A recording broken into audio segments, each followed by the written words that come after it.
I got to know a lot of enrollment companies, because there's obviously a big footprint for that back in 2010, 11, 12.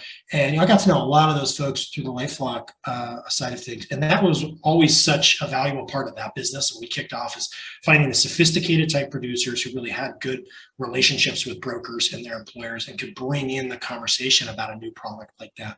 And I just kind of came to realize that if you're a benefit broker, I mean, if you're a smaller shop, if you're not in the top 10, if you're not in the top 20, you need to figure out something for voluntary, not because, going back to what you said, not necessarily because of the revenue. I mean, I think there's plenty of revenue there and a good way to make money for sure, but that's not the reason really. It's for entrenchment, right? If you want to really get in with your clients and not be at the risk of removal, you have to think about all those value points, right? And I think that's what you're talking to. And that's just what I was reminded of there, is that entrenchment factor is such a huge part of voluntary benefits. Welcome to the RockstarsRocking podcast, powered by Voluntary Disruption, a show dedicated to people who are crushing their business and life goals. These are bite-sized conversations with leading rock stars in their respective industry who are pumped to share their story to help drive you to the next level. So, are you ready to rock? Speaking of rock stars, here's your host, Eric Silverman.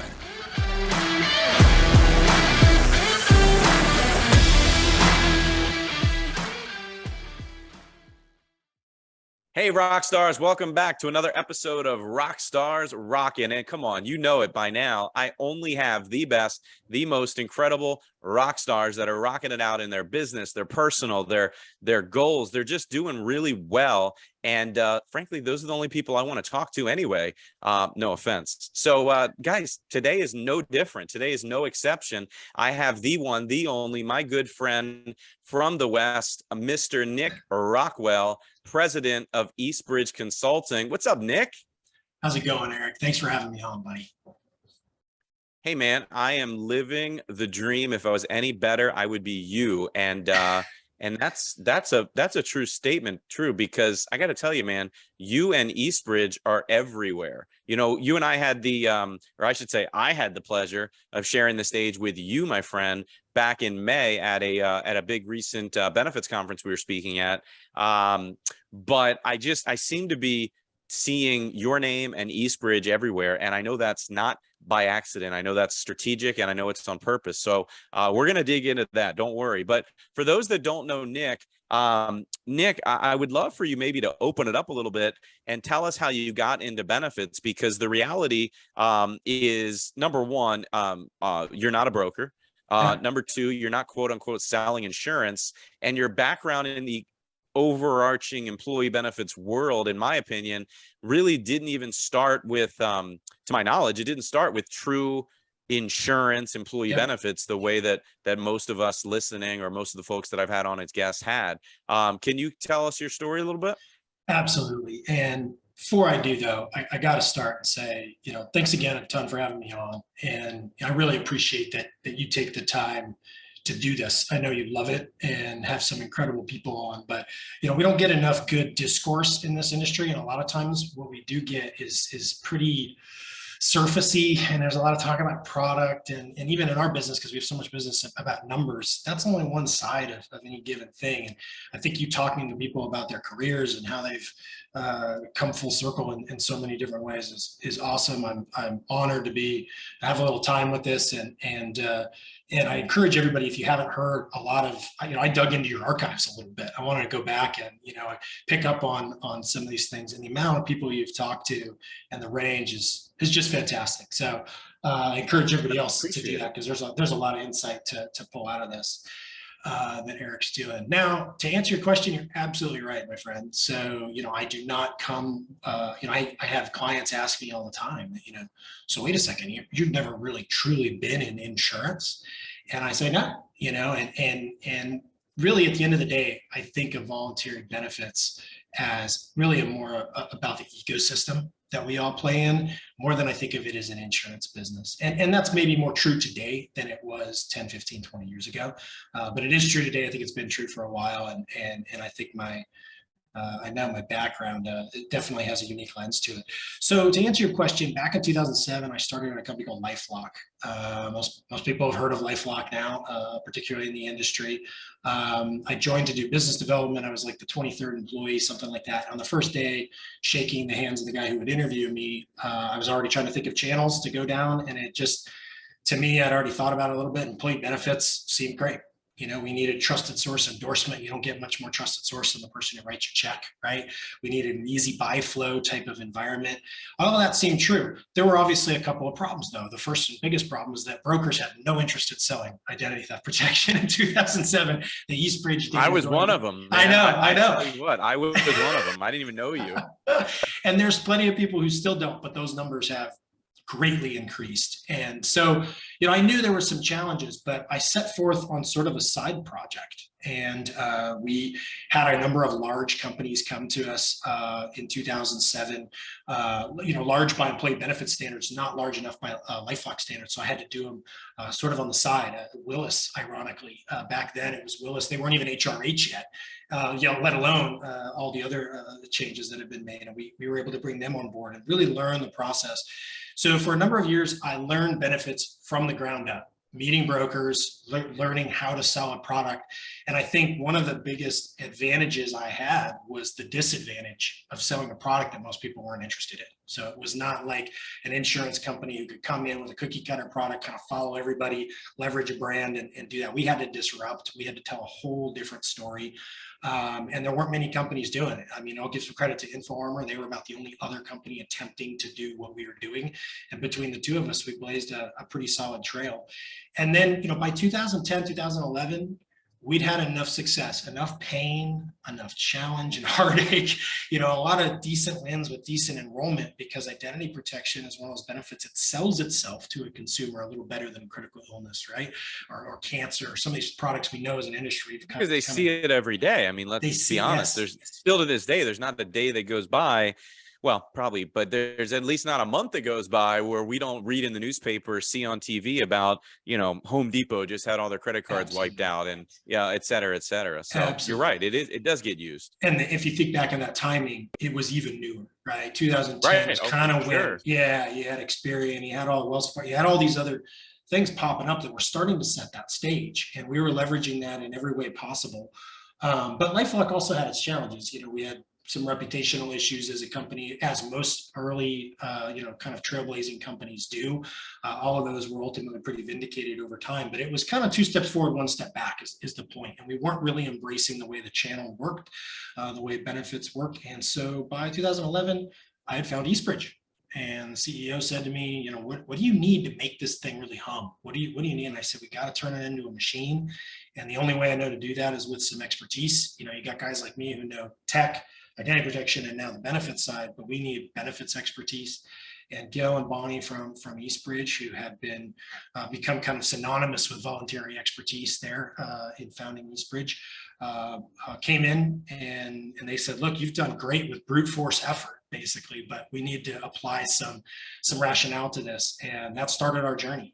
We were on a 1 to 2 year program with them, doing a lot of different pieces to sort of right the ship, if you will, and find out which brokers should we be working with, what do we need to do to make people kind of embrace the product and really tap into the way that market already worked. For administration, for example, our billing was upside down, our data exchange was upside down, because we were trying to create our own way rather than I always tell people, ride the wave, right? Don't push on the ocean, figure out how it's already flowing, and to the extent you can, not change it, don't change it, change things with your product, not with the way you do things. So we had a number of really, really successful years from that point forward to 2015. I looked like a pretty smart guy at LifeLock. That became the fastest growing member acquisition method that company had. We developed a tremendous business that survives to some extent today. And it was a great time. And it was a great way, again, to learn benefits sort of from that side of having a lot of things going against you, but some interesting things going for you, and that we were innovative and finding ways to be strategic with brokers and help brokers use that product, not on the feature preacher side so much, but in ways that they could maybe advance their own business and sell more of the products that really did put money in their pockets and bring overall value to their clients. So you got started. the quote unquote benefits world through identity theft protection. Yeah. You worked there for a number of years. You helped grow that distribution and many other things. You formed a relationship with Eastbridge's, I want to say founders, Gil and Bonnie. Yeah. They founded the company. So and now you've taken over as president, you're installing and implementing lots of new creative ideas, changes, innovations, etc. But the core, let's talk about the core, Yeah. the heartbeat of Eastbridge. Yeah. To me, and remember, I'm a broker, so I've been looking at Eastbridge data, at least the publicly released data, of course. I've been looking at the Eastbridge data in magazines, I guess mainly Benefits Pro, but I think your data is other places as well. Sure. I've been looking at that data for as long as I can remember in the employee benefits world. I was reading Gil and or Bonnie's column in Benefits Pro and maybe any other magazines they may or may not have been in. So what's the core? What's the heartbeat of Eastbridge? I know you want to expand in other areas, of course, like any growing company, but let's talk about the core of Eastbridge and what the basics are. Absolutely. And to connect the dots a little bit there further, because a lot of people ask the question, how did you go from where you were? That sounds like a great career path to where you are now, right? I mean, there's still a little bit of a leap. Well, Gil and Bonnie are just smart. They knew they had to snap up a stud when they saw a stud. A rock star, excuse me. Well, it probably wasn't quite to that degree, but ultimately by 2015, we'd had 3 or 4 really solid, incredible years of growth at LifeLock, very attributable to the work they had done. I mean, the work I did with Eastbridge, and literally at the end of it, we always have a strategic output that says, this is the to-do list. These are the things that are priorities. And I had them up on my wall, and I literally just went through them one by one. And ultimately what I found is that's really the difference between most of Eastbridge's clients, and I'll talk a little bit more about it, is the execution. You can do all the blueprinting you want in the world, but if you don't execute on it the right way, you're not going to get anywhere. So I got to the end of 2015 and said, you know what, I'm really just being asked to keep building this business over and over again. And at some point that's not going to work. Everything tapers off. And I was just feeling an itch to go and start my own thing, do something new, get into another part of the business. And I thought consulting would be interesting to work with. So many non-traditional companies were coming into the market. But I had developed a really strong relationship with Gil, who was the original founder of Eastbridge, and Bonnie joined him several years after that. She's been with the company almost 25 years, and they had really become partners to me, and just developed such a strong relationship. And they said, hey, why don't you come join us ultimately as I was departing, and join the team and take the company to the next level. Hopefully, it's a small organization. We've really only ever been around 4 or 5 employees in my tenure there. Eastbridge was a really large company back a certain point of 30, 40 employees, and Gil over time found that a sweet spot that as a smaller company, we could actually affect more change. So I joined the company after having been, kind of my own case study.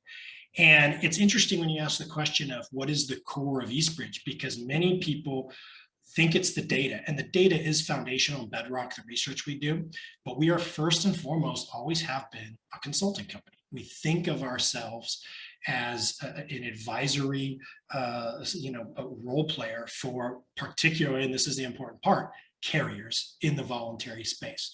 So as you said at the beginning, we're not a broker. I would never profess to be a broker. I know many brokers over the years. I've met and made friends with many of them. And I benefit from that insight without any kind of competition. I know many employers from my time at LifeLock, but I've never worked in selling anything to them in the capacity of Eastbridge. Our work has really always been about how do we make the ecosystem better from the carrier down. That's always sort of been our goal. So Gil started the company focusing on ultimately deciding to focus on voluntary benefits, and having come from some roots in LIMRA as an officer on LIMRA. Before that, he knew the value of data. And when he brought Bonnie in, they were able to start doing research that has only grown and taken on sort of a life of its own.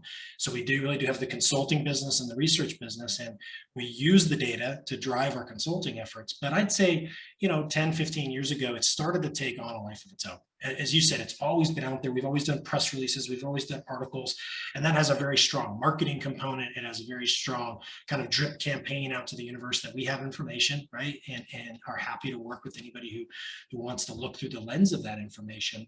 But we eventually got to a point where all of our reports, we decided to sell in sort of a Netflix model. Called the Information Partner Program. And that enjoys today the majority of the voluntary benefit carriers that are out there.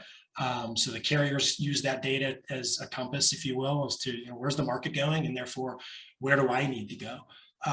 But it is sort of an identity question for us of, who are we? And we've always thought of ourselves as advisors first and foremost. That's why we can coexist with LIMRA and other companies so much, is because we really think of ourselves on the consulting side more than we do on the research, even though the voluntary lens really has no better that I've found. Obviously, I'm biased, but has really no other better lens for the specific topics that we try to focus on. So yeah, you and everybody else have been digesting that information in pieces, right? It kind of piecemeal as we try to get that stuff out there. But that's really where we've tried to focus in, is helping the carrier understand, well, how's this market work, and what do I need to do to be successful and provide value. So am I right here in that Eastbridge historically, and I think to this day, your actual paying or paid consulting clients are employee benefits, specifically voluntary carriers for the most part. And the data, I mean, you're helping them with a lot of things, but the data that you're helping them obtain is from surveying, I got to imagine, brokers and voluntary carrier reps and enrollment firms and folks like that all over the country. If I'm wrong, tell me, but maybe elaborate a little bit on how that kind of plays together. Yeah, no. So the lens of the consulting is varied. There's very few challenges that a carrier could have that we wouldn't weigh in and try and help them tackle. We don't do a whole lot on compliance. We don't do a whole lot on legal. We don't do a whole lot on finance. But anything from distribution, marketing, sales structure, administration, enrollment, all the key sort of fundamental pillars, I call them, in order to affect positive business in the industry that everybody has to traverse. Those are things that we try to help carriers with.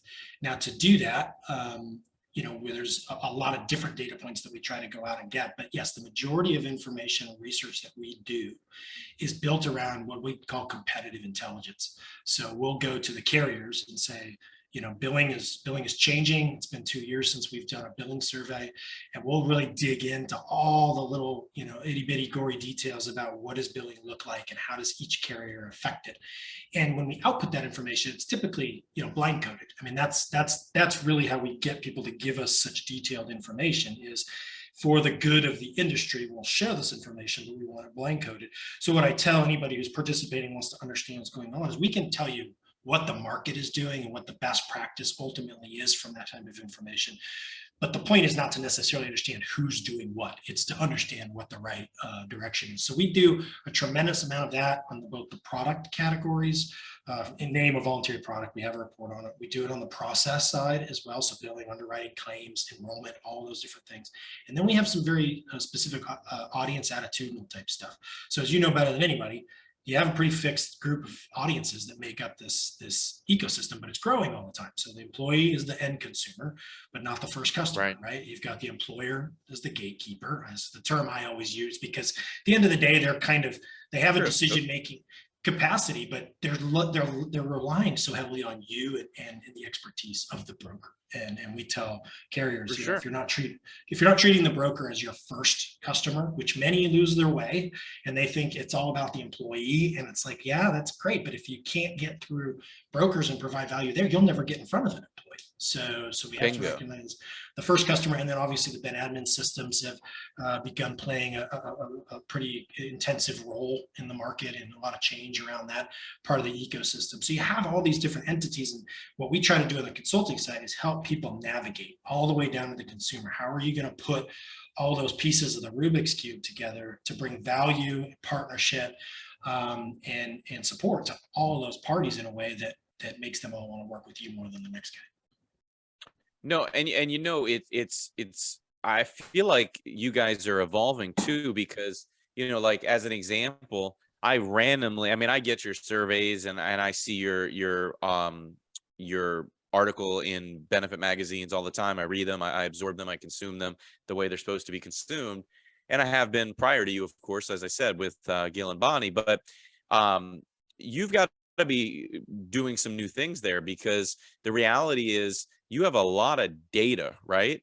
And you have data that goes back, I don't even know how, I don't remember you saying when Eastbridge started, but it's got to be decades at this point. Yeah. So you have all this data, that how can we use it? How can, as a broker, we start using the data more, right? I mean, right Yeah. now, I know you use it more for carriers to show trends and industry highlights and so forth. And but gosh, there's got to be a way that you can that it can be used for brokers, for somebody like me to benefit. Yeah, it's such a good question. So, when we started doing work in the industry, that really became the first customer for Eastbridge, and the most relevant one to make the kinds of investments that were required to get at these types of pieces of data. I mean, they're big surveys or big studies that have to be done. Sure. But over the years, the market has just really started to shift, right? I mean, the carriers, if you think about it, you remember the days better than anybody, you had carriers,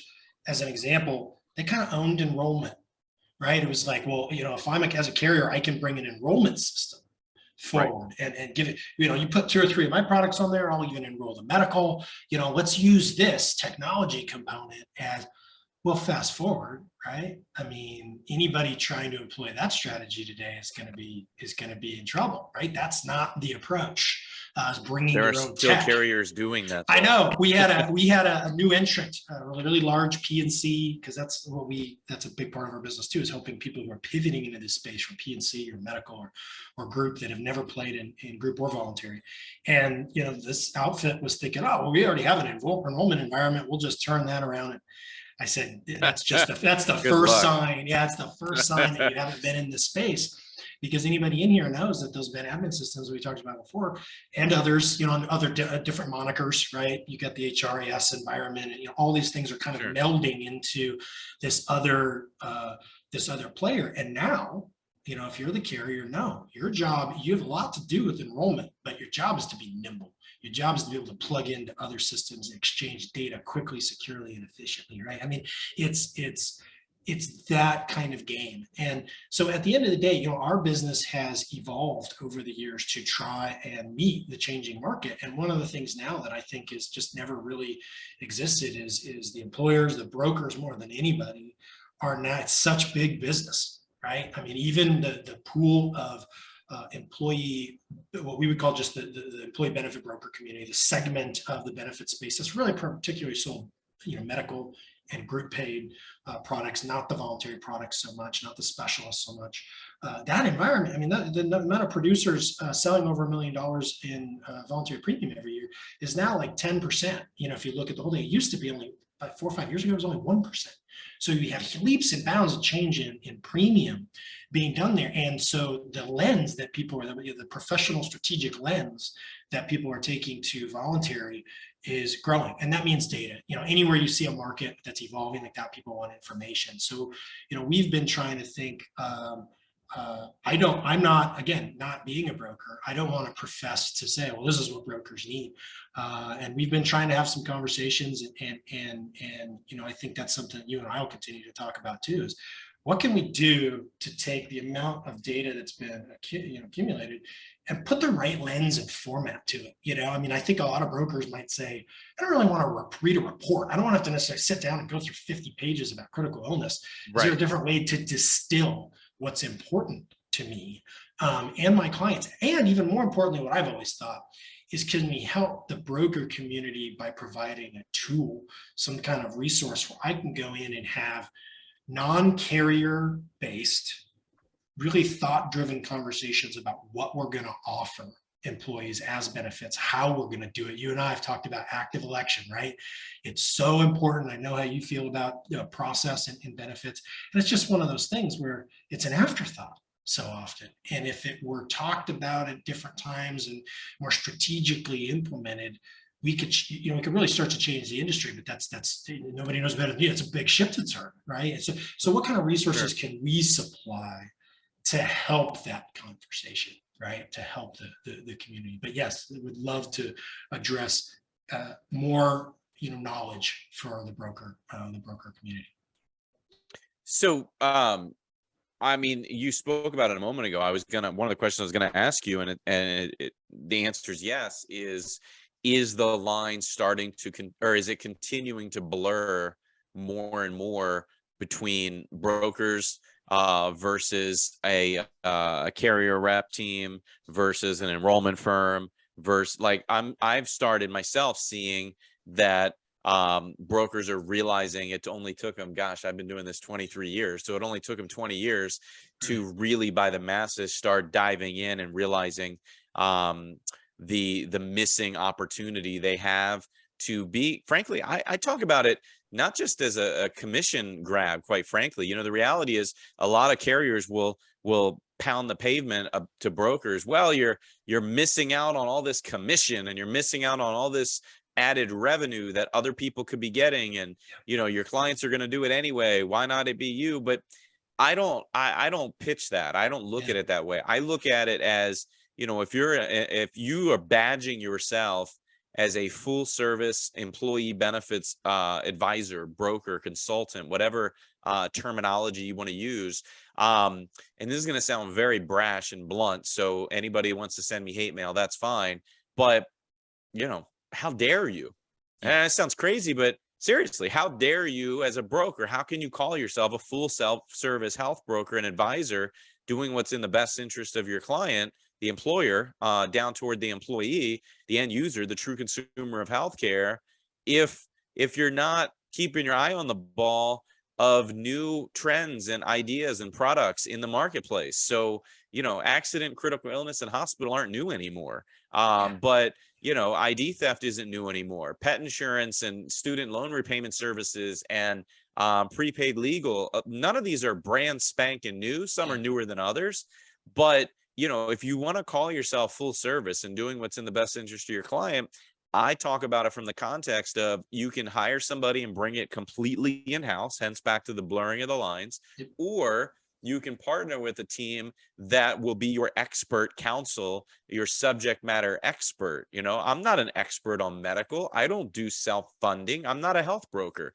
I'd be crazy to say that I knew enough to even be dangerous. So from your perspective, I think you have data that backs up from surveys and statistical analysis that shows brokers are either starting to dive more feet first in themselves, and or they are working hand in glove with partners the way that I just described. What are you seeing out there these days? Yeah, absolutely, man. So much to unpack there. And in general, it's just a lot of agreement. But let me try and dig into a couple of these different angles. So you're absolutely right. We've done a lot of data, a lot of research over the years on broker segmentation. So that's one of the first things we've always tried to help carriers appreciate and understand, is that they treat, you cannot treat the distribution community in voluntary benefits homogenously.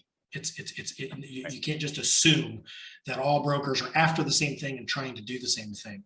In fact, even our segmentation, we're able to get into creating 6, 7, 8 buckets, depending on the carrier and what really makes sense for them, of logical places to consider looking at distribution.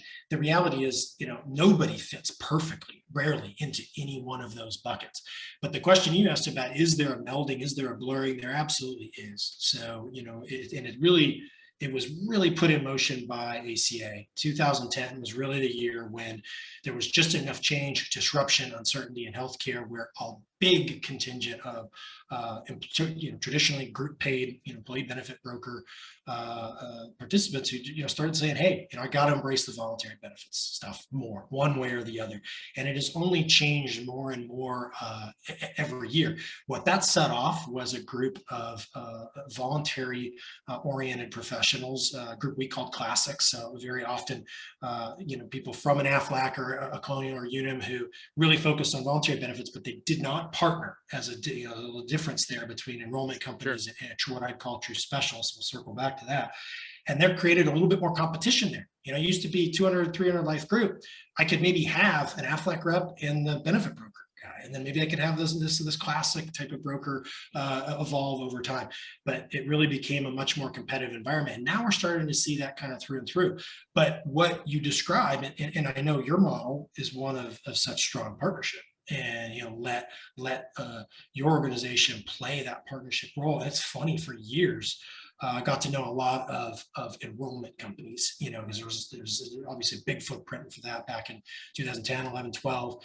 And I got to know a lot of those folks through the LifeLock side of things. And that was always such a valuable part of that business. And we kicked off as finding the sophisticated type producers who really had good relationships with brokers and their employers and could bring in the conversation about a new product like that. And I just kind of came to realize that if you're a benefit broker, I mean, if you're a smaller shop, if you're not in the top 10, if you're not in the top 20, you need to figure out something for voluntary, not because, going back to what you said, not necessarily because of the revenue. I mean, I think there's plenty of revenue there and a good way to make money for sure, but that's not the reason really. It's for entrenchment, right? If you want to really get in with your clients and not be at the risk of removal, you have to think about all those value points, right? And I think that's what you're talking to. And that's just what I was reminded of there, is that entrenchment factor is such a huge part of voluntary benefits. So look, it's interesting. I was at another, I mean, we both go to conferences a lot. I was at another conference recently, a few weeks ago, and there were some solution providers in the pavilion, highlighting, sponsoring. They have their booth. They want you to learn about their product. A lot of InsurTech, a lot of BenTech. And the resounding thing that I noticed a lot, and some of them were startup founders at the conference, some of them were just salespeople, but not everybody really had it down as to what the hot button for a broker was. And what I mean by that is a lot of these startups will go into the market knowing there's a need, or anticipating a need, or bringing a need to the equation and trying to solve for it. And they go direct to market, and they get a handful of big accounts onto their belt. And they proof of concept, it works. They like it, it works well, and now they want to grow this sucker. And they realize very quickly that they get the Heisman Trophy from all these companies by the masses. And the Heisman is basically the hand up saying, talk to my broker, talk to my advisor, leave me alone. If they give it the stamp of approval, if they give it the seal of endorsement, then we might look at it, and maybe one day we'll bring it in.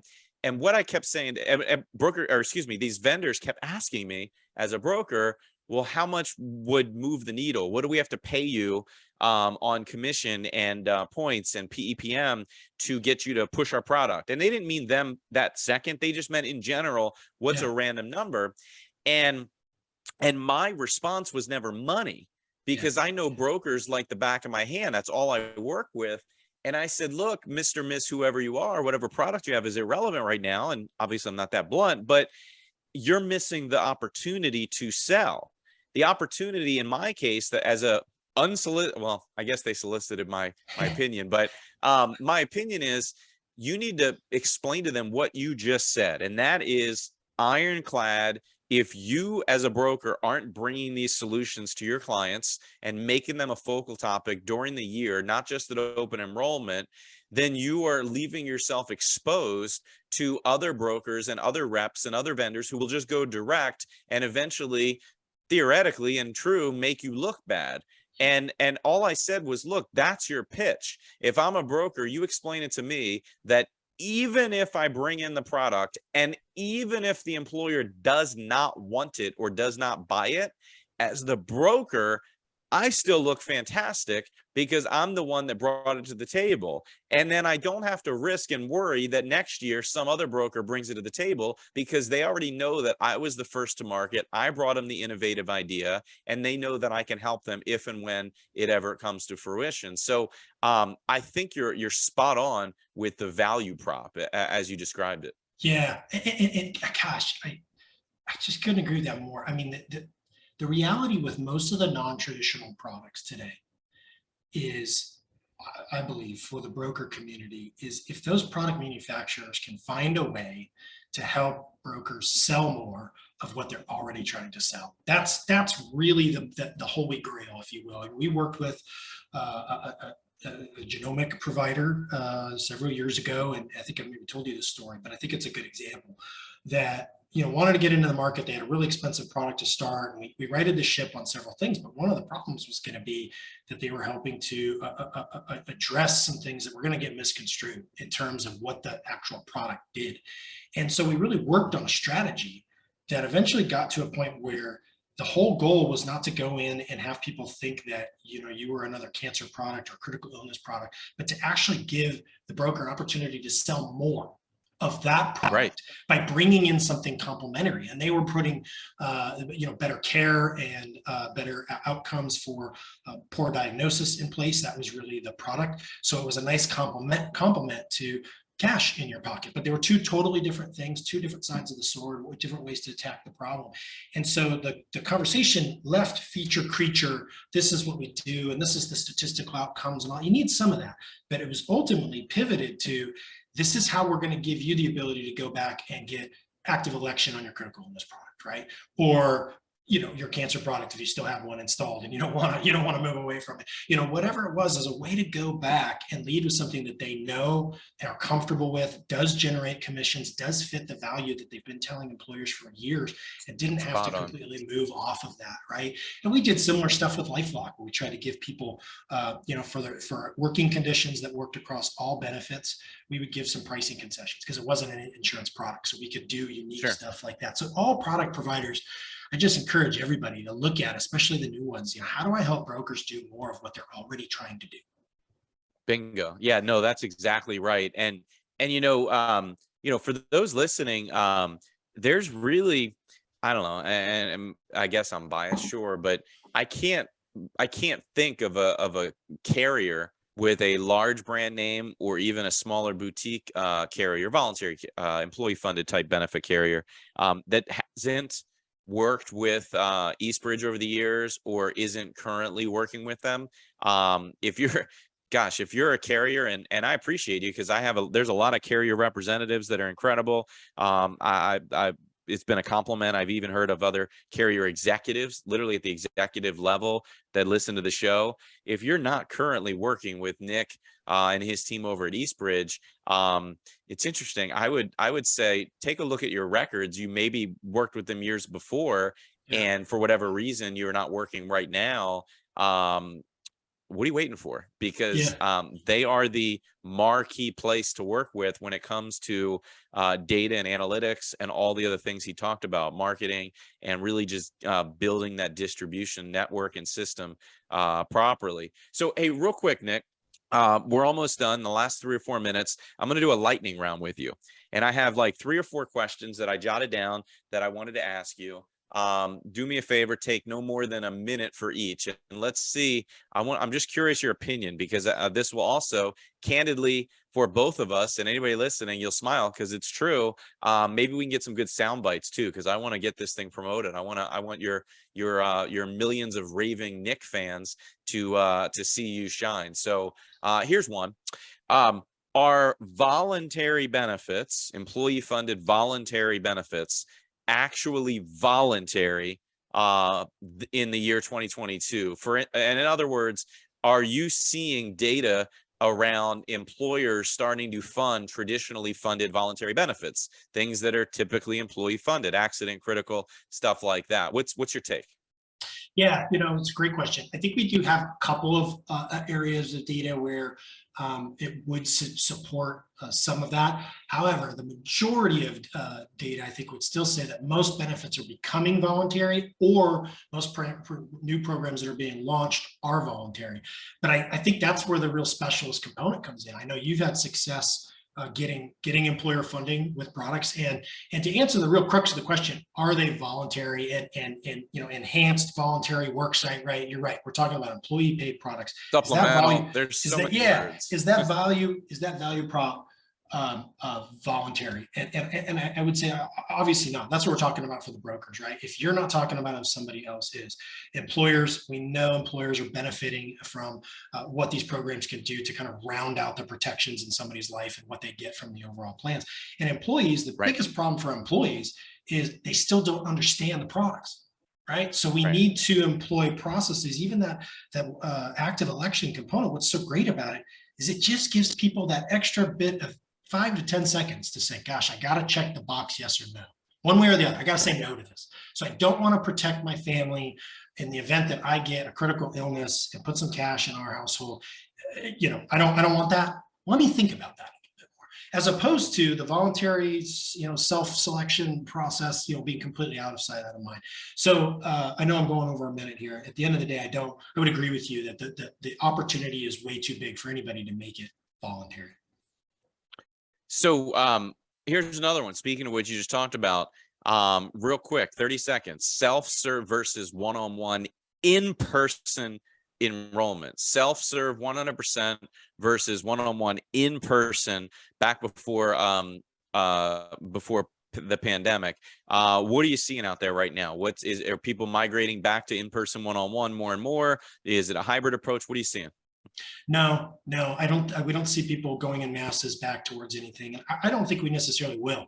I mean, I think you'd be more likely to see a Zoom-based enrollment like this in some capacity, because there's just so many more delivery methods. The point is to get people educated, right? So whether it's a process like we've been talking about with active election that forces people to educate themselves, whether it's some other video-based tool, or some other way that's just going to appropriately get the people educated. I think we're going to continue as an industry to focus on those types of things more than we're going to say, you know what, we have to go back to on-site enrollers. I think there's definitely still corners it's working. There's people having success, but as an industry, at an industry level, I don't think that that's necessarily where we're going to find ourselves.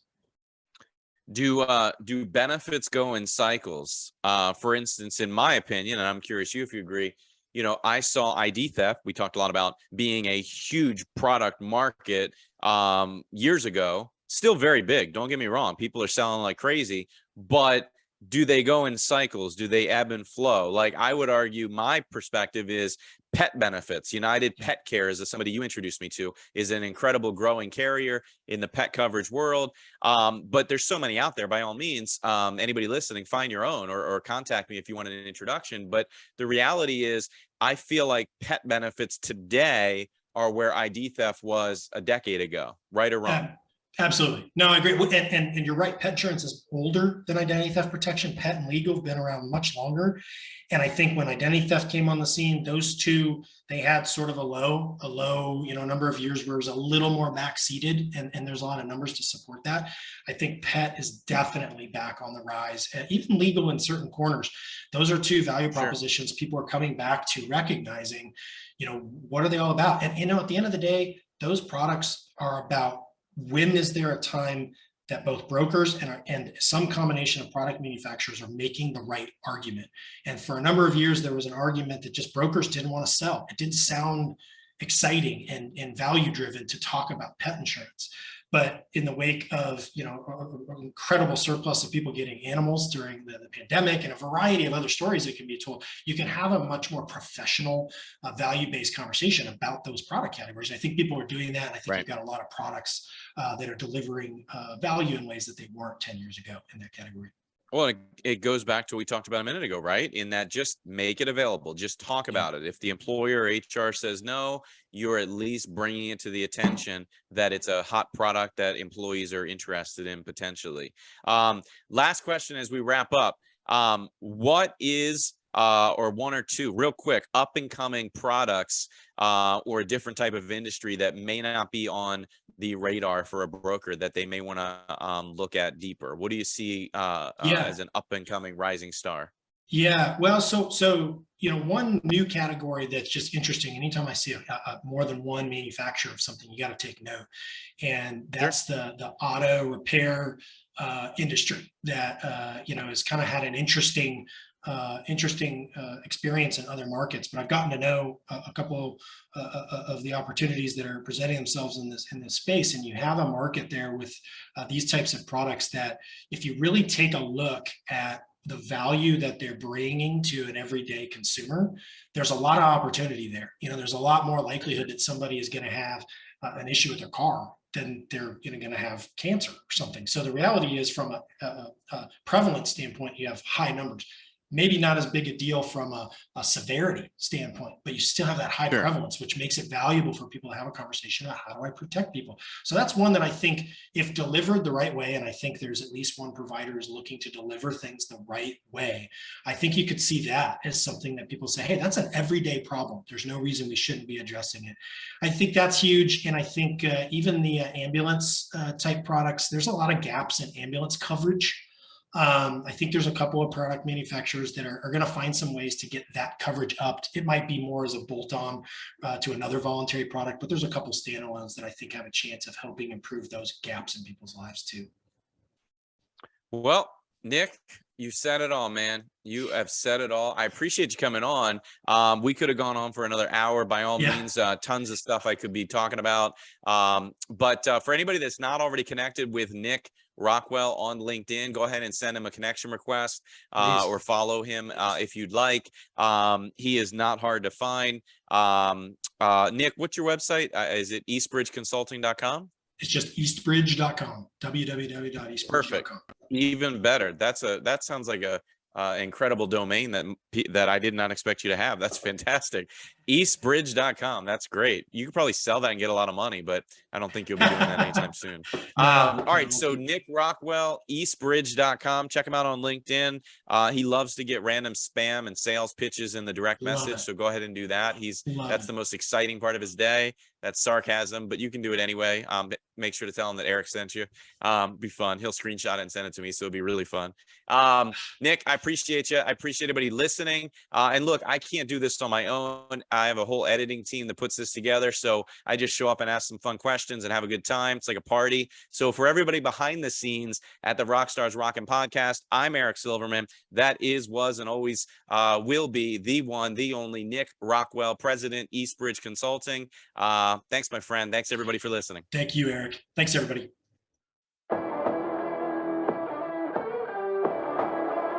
Thanks so much for tuning into this episode of the Rockstars Rocking podcast. If you haven't done so already, make sure you're subscribed to the show wherever you consume podcasts. And if you feel so inclined, please leave us a review. 5 stars would totally rock. Until next time, Rockstars, keep rocking.